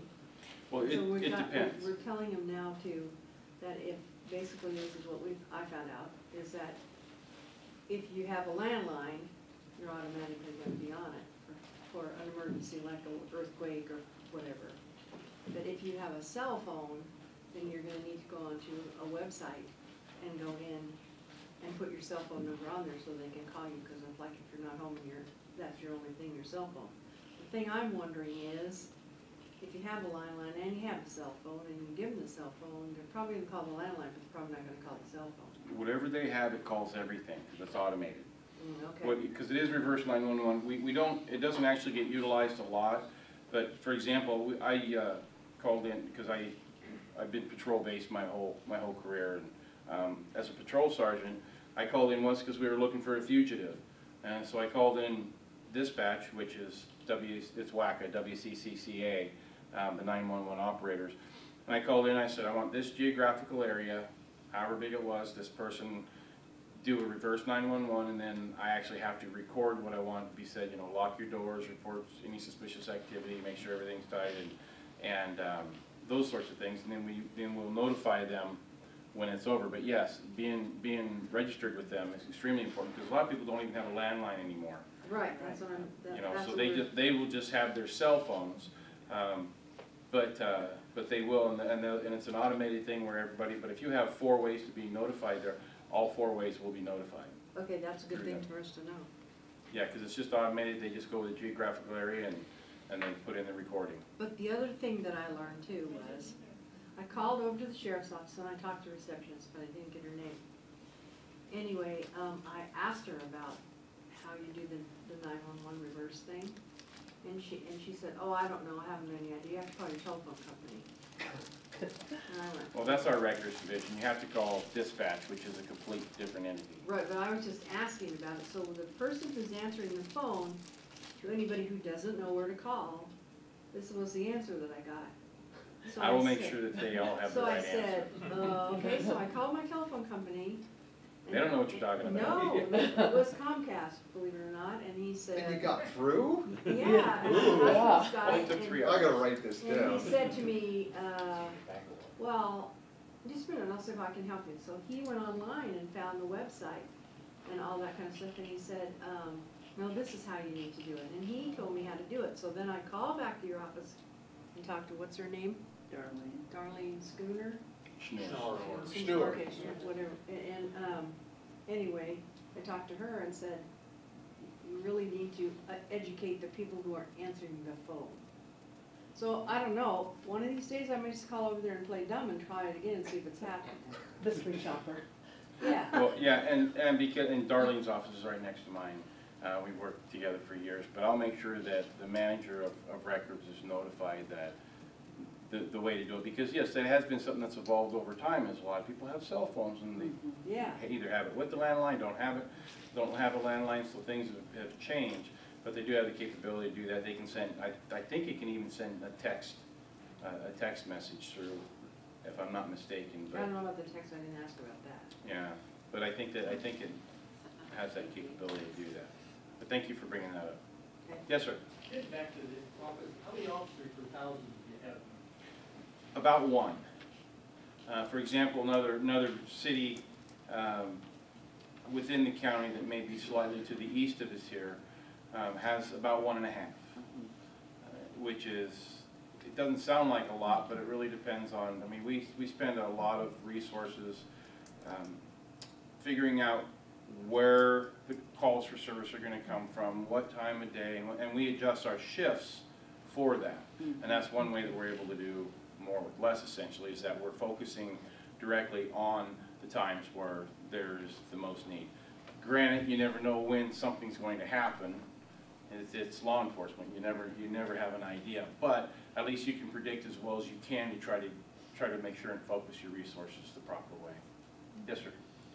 Well, I was gonna speak in your department's defense. If you call dispatch or records, I don't know that I would expect them to be a community involvement type. I would more apt to call Darlene or Julie McLeod or whoever's in that group. But that's because you know. That's because you That's know. because Well, I you know. So the average community person, getting somebody, the person that they get should at least know who to transfer them to. Well, that to would answer work, a yeah. question. And the easiest thing is just ask for crime prevention. Yeah. You can call records 24/7 and say, I need to speak to someone in crime prevention. And say, okay, they're closed now, but I'll patch it through and leave a I voice mean, you don't have message. to know all their names? So it can be just general. Because Julie now works for the county.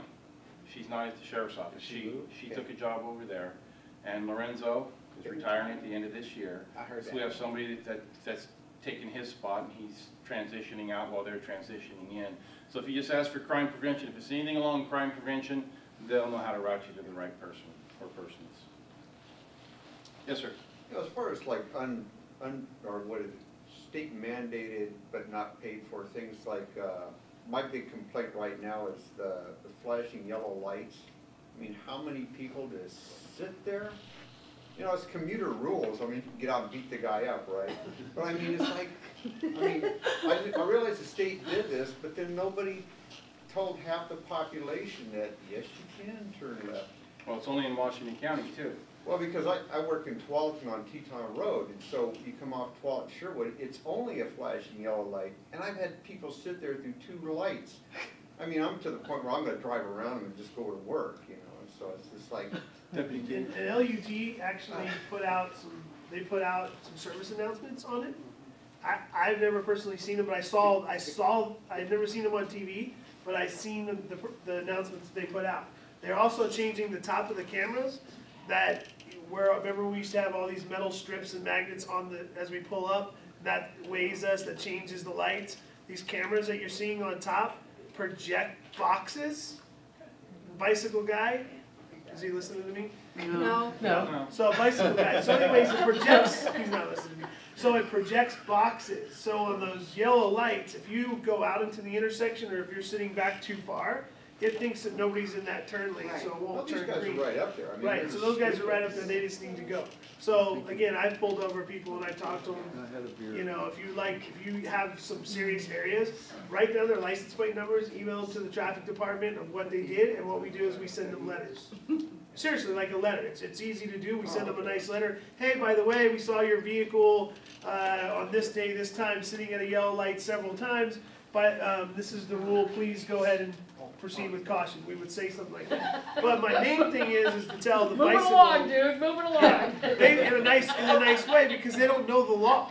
And if they don't watch TV, what if they don't watch TV? So, and just along that line, one of the things that I would love to educate people more on, not more on, but anyways. Give them some additional information about, would be about turning left on a red light.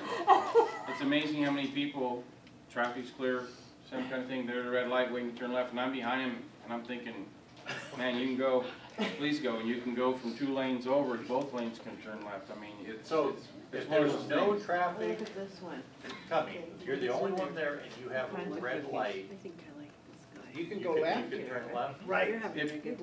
You can turn left as long as you're turning onto a one-way. Okay.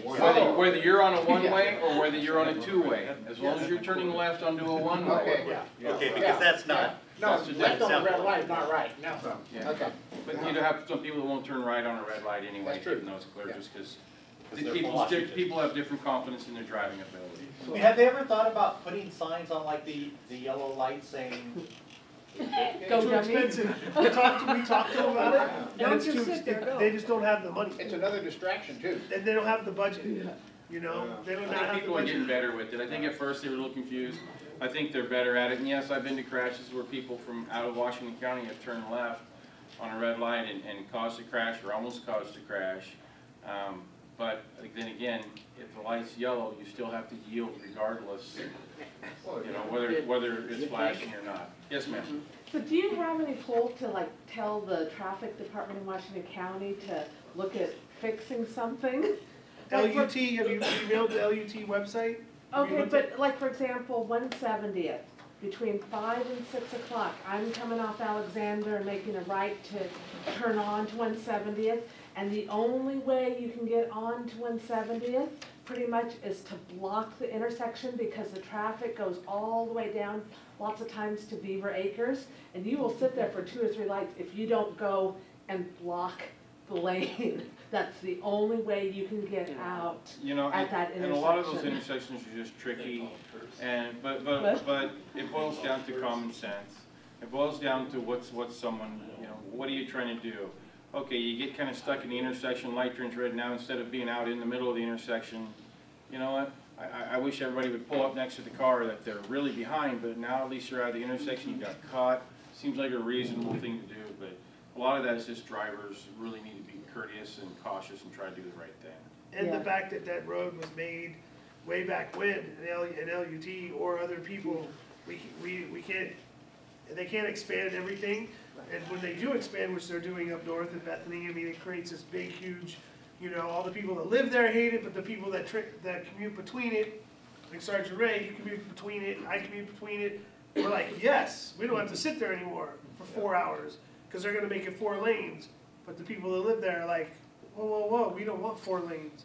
So it's a, you know. Yeah, because I mean, traffic backs up. Every time, and same with Murray and TV Highway. We got a bunch of them that we get complaints every day, and we go sit there, and LUT sits there and monitors it, and they just, there's nothing they can't do. We're out of time. One more No, question. sorry. I hope you don't enforce too stringently at 209 and TV Highway, because, you know, there is no left turn time.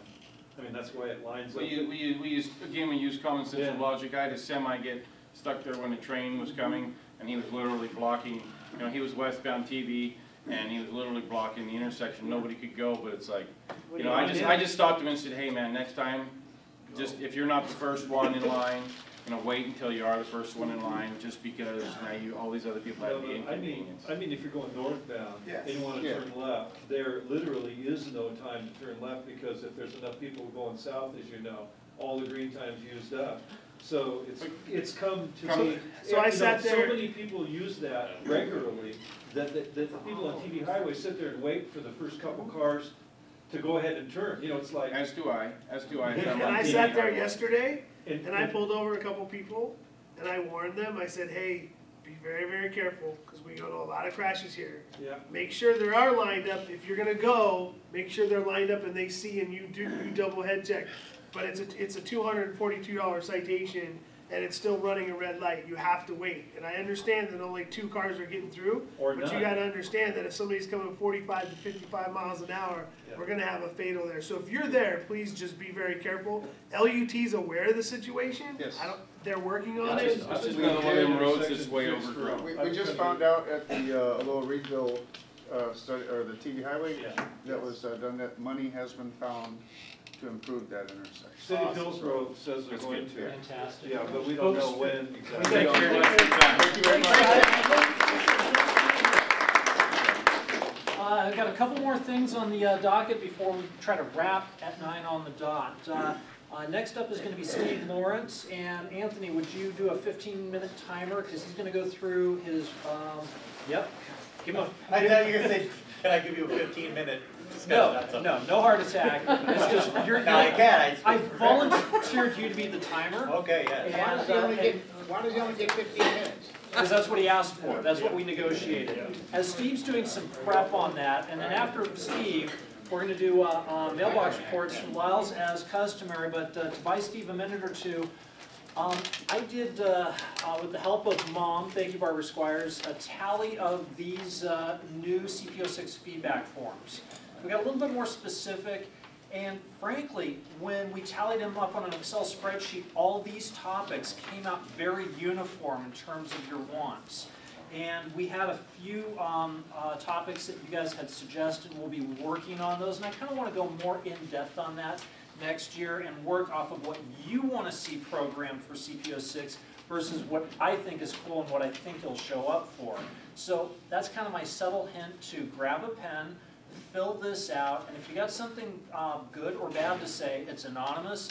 Want to go long form on the back, go for it. Be delighted to take your comments, because that's what we do here. That being said, Steve, are you almost ready? I'm ready. Okay, well, Steve Lawrence took the initiative to work on a couple things with some studies, some feedback forms, kind of like what I was just talking about, but wanted to get a different gauge on things. And I'm going to steal just 30 seconds of Steve's time. There's a guy named Mike Riley Research, and he got, I think, $120,000 to do a couple polls of the Aloha area for the Aloha Reedville study, to do a controlled, statistically valid poll of Aloha to see what we need to be doing in terms of the community. He can't make the next scheduled CPO6 meeting, which is first Thursday. There's a ball game conflict. So I'm toying with the idea of going to a different day, which means I may not even get this room. So I want him, and I want him quick, and since he's been on TV, he's a political consultant, really high-profile figure. I'm working hard to get him. I'd say it's, I may need to move the meeting date in order to accommodate his request. That being said, I want to turn it over to Mr. Steve Lawrence's fantastic volunteer work. You got 15 minutes. Take it away, sir. Thanks. I want to try and cover in less than 15 minutes because I want to get feedback from everybody along the way too. Three things. The Aloha-Reedville study, where we are in that process, kind of. TV Highway Corridor Plan, that's yet another study that's going on that we are representing a group on, and the results, as Eric mentioned, of the community survey. I think I've got a pile of the survey results here. Maybe since the other part's going to be pretty boring anyhow, why don't I just pass these survey results down there just so that people have got something to pay attention to instead of me. Okay, so we've been working on the Aloha-Reedville plan now for whatever it's been, 18 months or something, isn't it? It's close to that. And we had, our last meeting was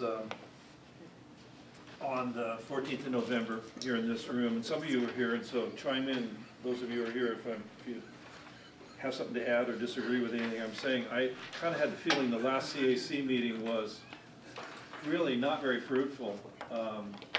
I think it was nice that we all got to sit around and talk about what our expectations were of the plan, but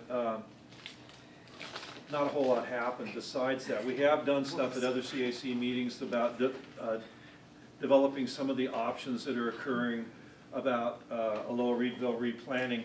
Unfortunately, what a lot of people are concerned about in this community, it showed up on the Wordle, you know, that thing that where the words that keep getting mentioned shows up big.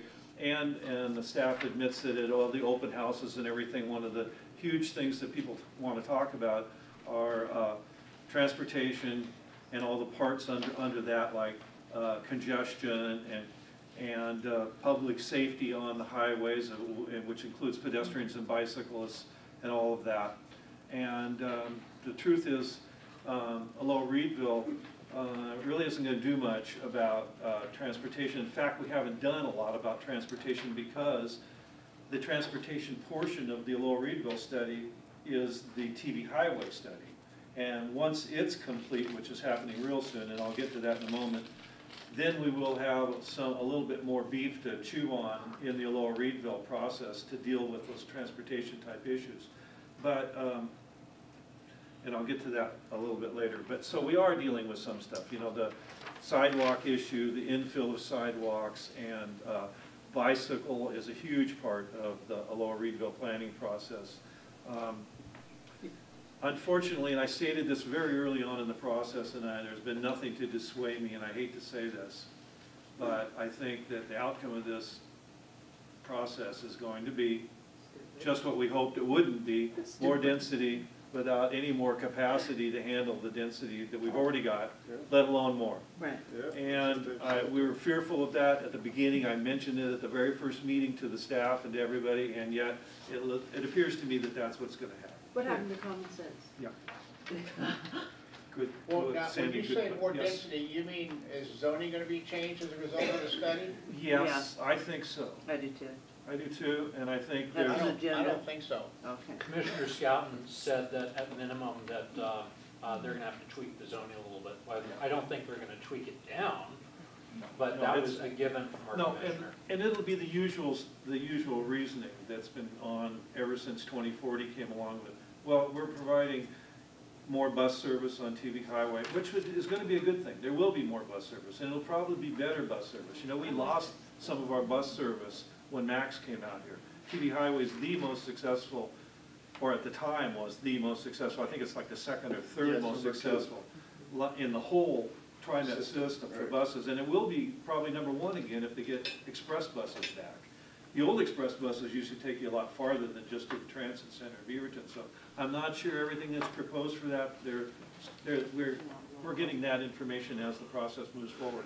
But I think there will be some improvements in terms of service on transit, and hopefully some improvements in terms of pedestrians, and certainly there will be some improvements for bicyclists, I'm sure, because Hal is working that like gangbusters and doing a good job at that. And I know we're going to come out well, and hopefully well in that department. So I hate to, you know, I'm not trying to print totally gloom on that one, but it's an issue that we're gonna get more density. And so now let's jump over to the TV Highway Corridor Study, which is the study of the TV Highway Corridor from basically downtown Beaverton to 10th Street in Hillsborough, from Baseline to Farmington, supposedly.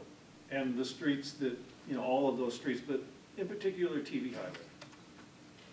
I think I've mentioned to you before, early on in that process, the state and the city of Hillsborough wanted badly to call all the majority of traffic on TV Highway local traffic, and therefore all in the corridor local traffic, so they made a definition of local traffic that you can't beat. If you had a trip that started in Tualatin and you entered the corridor anywhere on the sides of the corridor, and then went on TV Highway or wherever, it's still local. That's a local trip. You know, if you came from Forest Grove and were going to downtown Portland, but stopped to get gas in Aloha, that's 2 local trips. So you could, you know, it's hard to, you know, yeah, 60% of the trips are local by that definition, but Really, the definition should be starting and ending the trip within that area. Correct. Between Beaverton and 10th Street in Hillsborough and, you know. well, this is, you know, this is, you know, so there was a setup at the beginning of this thing which leads you to think that the ending of it may not be all of that beneficial to us. It's obviously going to be beneficial to whoever decided the criteria of those kinds of things. And so I'm not holding my breath that we're going to get anything out of that process. We've been told, well, we're not here to do any capacity improvements and things like that. And those, you know, that kind of scares me because that's what we need. So I've been pushing and asking for that, and I got cut off when I tried to say this. Oh, well, we want specific things, you know, so tell us what you like, you know. So I had my specific things too about, we have a big list in here of little tiny things, but it's a lot of roadway improvement projects that we have to, we've had to agree, you know, they want to get agreement all the way along. Oh, well, you guys agreed to that. And so some are near term and some are longer term. And it seems like a lot of the stuff in here for us is longer term. At least that will do us much good. And so I kind of thought, well, you know, yeah, I can go through all of that. You know, like one of the things that really upset me was we've been working for years and we had a lot of backing from like the fire department and so forth to get 198th improved. It's a transit route street. There's been several people killed along it. I lost one of my childhood neighbors. Both died at the intersection up there at one point. Now, they didn't die that day, but they died soon thereafter from a car wreck. We lost a person down here that just stepped off the bus and got run over. And a couple years ago, there's just been a, you know, it's a very dangerous. And so we're getting, already there's language in there that, and we've been assured that that's on the MSTIP. And now it's, oh, well, we may not do all of the improvement. Well, you know, that kind of stuff bothers me. It just, you know, it just, who's got the pull? So I kind of came up with this, I had about 4 things here. One of them was, I was concerned that the new traffic wasn't being added into the model, and the new traffic being the South Hillsborough traffic, the Amber Glen, as you're familiar, we're going to get another 20 or so thousand people just to the north of us. The South Hillsborough's, all depends on how much of the South Hillsborough you're talking about, somewhere between 20 and 30,000 people at least. And then there's South Cooper Mountain, which is a Beaverton proposal. River Terrace. Right over by Eric's house, and then Bull Mountain, West Bull Mountain. A series of urban growth boundary amendments along the west edge, all of whom, there's no jobs in any of them probably, and they'll all, you know, presumably be going to North Hillsborough for jobs, and so they'll be coming through your street and mine on their way there. And so to that end, I said, you know, are you guys really taking into consideration all that new traffic? Oh yeah, we are. So we don't have to worry about that. And then I said, well, who's really best served by creating all this congestion? I don't think the local residents are being served by it. The local businesses, I mean, we got businesses going out of business on TV Highway because there's so much congestion. Nobody wants to locate there anymore. And certainly not the people who are trying to haul freight around or doing service vehicles moving through the community. You know, some people drive as part of their work, and they need to move on the arterial system. And, you know, I mean, so who's what are we gaining by that? I mean, just, who's winning? I can't figure out if there's anybody winning, or it certainly is not us. And then I said, I don't think that it's cost effective to advocate for what they call 3-lane improvements, which is a turn lane down the middle of us, one lane in each direction. So take for instance that portion of Cornelius Pass from Francis Street to TV Highway. That's just 1 lane. It's, you know, so there was an improvement there, but they didn't gain any capacity, except that little bit that you gain from having a turning lane. And I said, I just don't think that when you know that you need 5 lanes, you've been requiring developments along the way for the last 25 years to give up enough room to build 5 lanes. Why you would build 3 lanes with sidewalks and everything, because that's just going to prolong when you're going to do the improvement that needs to be done, like that one I just mentioned. Now it's going to be 5 lanes all the way from the Sunset Highway, but not that last little 1.5 miles between TV Highway and there. It just seems silly. And to that end, you know, like on this list of roads is 209th. And I know that the development community, including me, on this side of 209th all had to give enough room, give up acres of land so that 209th could be 5 lanes. Well, now they're saying only 3 lanes, which means that all that area on the other side of the road, South Hillsborough, they won't be asking them for any land over there. So they'll be building it in the existing and the property that we gave up. I just don't think that's very fair when, you know, I mean, that's a major, I mean, it was been backed up past Kinnaman Road every morning lately, and likewise with 198th. So, and 185th, 170th, all of them, we know you need the capacity there. And all of the other roads are scheduled to be 5 lanes. Why would you not, that sequence of north-south roads, all the way from Beaverton, Murray, 170th, all the way down, why would you stop, why would you not have 209th in that list? I just, you know, there's just a lot of phony stuff. It's just bad policy. People don't like that. And then, so I mentioned those kind of things, and like I said, I went through there. I was real concerned about that they have South Hillsborough, you know, I've been very concerned about their shunting their traffic. Instead of saying they're going to put it on TV Highway because there's no capacity, they're going to put it onto Blanton and Kinnaman and push it all the way to Farmington without any money to make any of the improvements along the way. And, you know, it not only, I just don't want to see it coming back where we got to make the improvements to the roads so that they can pretend like they have capacity for South Hillsborough. And so I keep bringing that up. And I'll admit that Don Odermatt, the traffic engineer for Hillsborough, very nice man, very, very knowledgeable. Thank goodness the city of Hillsborough finally hired a transportation engineer. And he's the saving grace in this whole equation.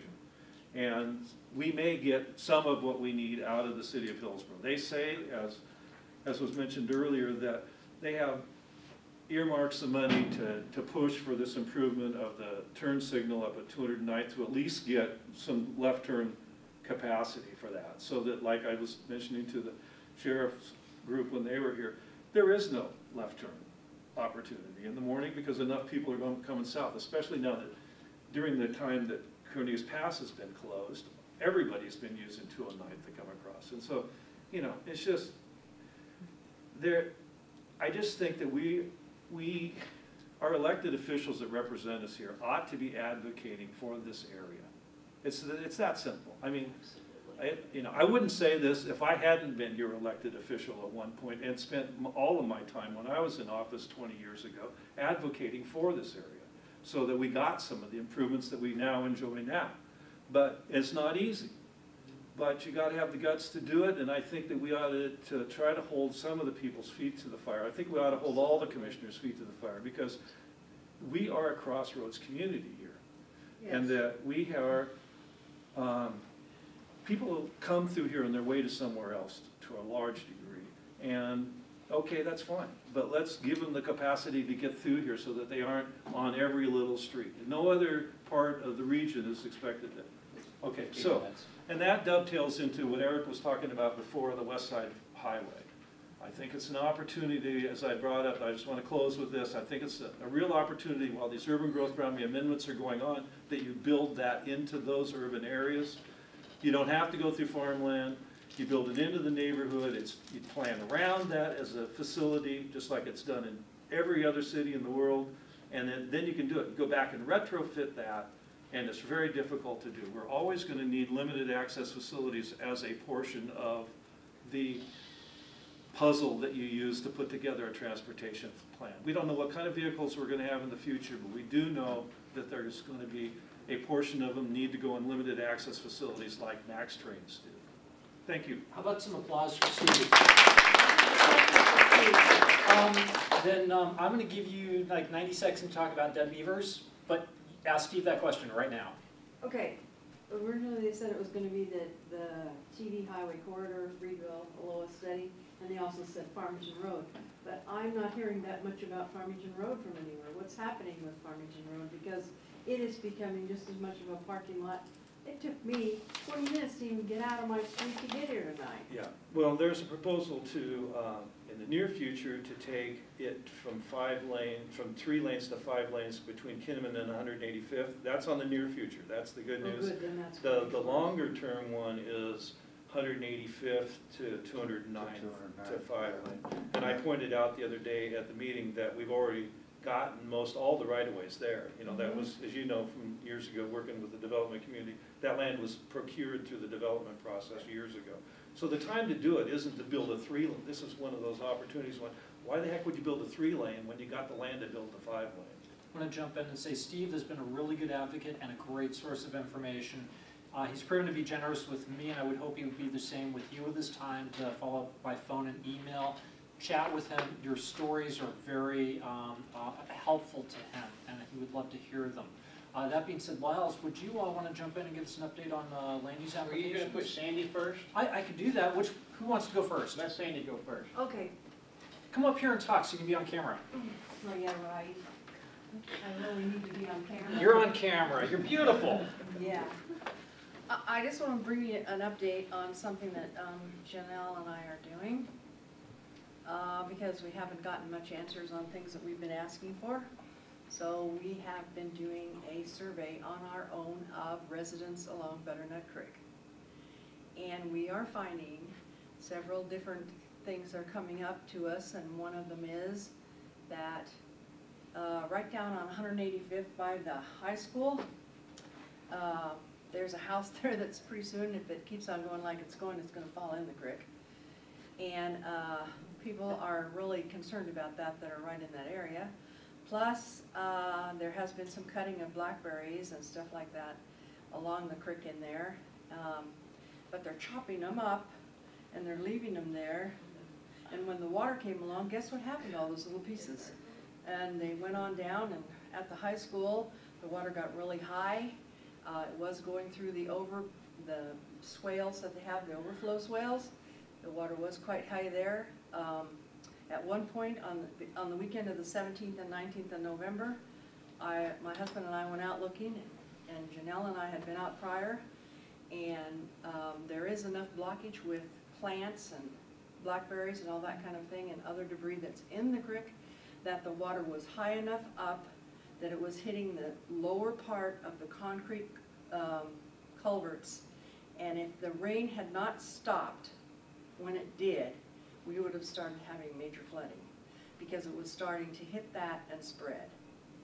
And also we have also gone around and notified some places of the beaver dams that they didn't know they were there. And Janelle, did they actually do that down on 192nd that you were talking about? You didn't go check it out? I don't know. Okay, well, we heard that there's some beavers being removed in some places, but we aren't positive of that fact because we didn't check it out. One of the things I did check out about the culvert at the high school is when all that water was coming through there, I was told before that when the culverts have silt in them and the water comes through, it's going to move it. Wrong. The one at Aloha High School has had that happen so much time that there's an island in there and it's growing weeds on the top of it. So it is not going anywhere. So that's not really a right thing that we've heard. Plus, we did hear from some people that they were told that they couldn't plant a garden behind their fences. The fence is here, then there's a little bit of a bank, and then there's the creek. And they're not supposed to grow gardens there because that is not their property, and because they're affecting that piece of property and could let it get overgrown. And we're going, that doesn't make a whole lot of sense either, because that's something that's gonna be going out of there in the fall when they're done growing their garden, and it's not really overgrown. The blackberries are overgrown, not the garden. Then they're also saying that they were given plants to plant along the creek to hold the dirt in and to make it not move, but yet now they're coming through there and spraying it and all the plants are dying. A lot of things here are not making a whole lot of sense as to how we're taking care of this creek in what we've found so far. And most people that we've talked to, if they knew the rules, the current rules to deal with the creek and the vegetation and how to get it once cleaned up, most of the people that we've talked to so far, but we have still got a long way to go, have said they're perfectly willing to do it, but they don't know what to do. And we aren't getting those answers. And we've been asking for a year now. So from the back of the property line to the creek, who owns that? Well, it depends on the area that you're in, because up in my area, I own both sides of the creek. There's other people that own right down the middle of the creek. There's other people that only have their one half. Over in the area where we were, which happened to be on Madeline, I'm not sure who has that section behind their fences and to the creek. But whoever has it, it needs attention because it's caving off and it's eating back. There are areas that are back up near me in my section that are caving back to the houses and falling off. Is there any portions of the creek that are owned by Clean Water I don't think so. or the county? I gotta jump in and move things along. Underneath the creek, the state of Oregon owns if you can put a boat and float in it, underneath is owned by the state. And so the state changes its ownership as the water levels go up and down. How small of a boat? If you can float in the boat. I have a small boat. Well, don't Yep. tell the people in Lake Oswego that. Yeah, that's another story, but Sandy, if you could wrap in 30 seconds so we can get Lyles up. Okay, well, what were you That was asking, it. just the county? Yeah. Okay, it's confusing sometimes as to who owns what. Some people own the whole creek, some people own halves. Sometimes, in my area, the county has an easement. Yeah. On Madeline, But there's an some work. easement isn't ownership, though. No, No. but it gives right. Control. Yeah, That's But- what I thought, that through the development but there's- process, most of the time they had the deed. I bet the county has easements on Yeah. most places. All the modern ones. in Madeline, the sewer line is in the bottom of the creek. Right. Oh, really? Yeah. Oh, yeah. Yeah. Oh, all the way here, all the Yeah. way up here. Yeah. So, we've been learning a All lot the way to more. 290. Yeah. We've been doing a lot more investigating and finding out a lot of information on our own, and we're documenting it. And we will continue to do this until we get some answers that we want. And we'll have you back here to share some more. So, And what about South Hillsborough? How's that gonna affect things? I mean, are they? Oh, they gonna- that's gonna make things really, really not nice. Oh, okay. Awesome. How much do you like flooding? Yeah. Sandy, thank you for doing that. Actually, I'm gonna ask for some applause. You give some applause for Sandy. And I'm gonna buy Lyles a second or two to get organized. Sandy and Janelle have really worked hard on this subject, and I'm gonna start pitching Janelle's book, because she's got a book coming Oh, out yeah, about this is Aloha. really great. And it's gonna be really just amazing. So I intercepted some stuff in the mailbox, so Lyles didn't have everything right away, but I'm curious if you can jump in and tell us what is happening at the mailbox. We can close the meeting. I went through this, the items that you had, and thanks very much for picking those things up. Not a whole lot in the mailbox, just something real quick. The Fullerton Hills Park and Rec District are doing some annexations in the area to where they'll annex this lot to the rec district and this lot to the rec district and this lot. And they have a public hearing on that, and that public hearing is going to be December 18th out at the county. And we have, we don't have any, in the information that you had, there was no upcoming neighborhood meetings, correct? Didn't see a single No one, the earlier part of the month when I got the mail, there was no neighborhood meetings, no neighborhood meetings. We got an application that I went to the neighborhood meeting on 19070 Johnson Street.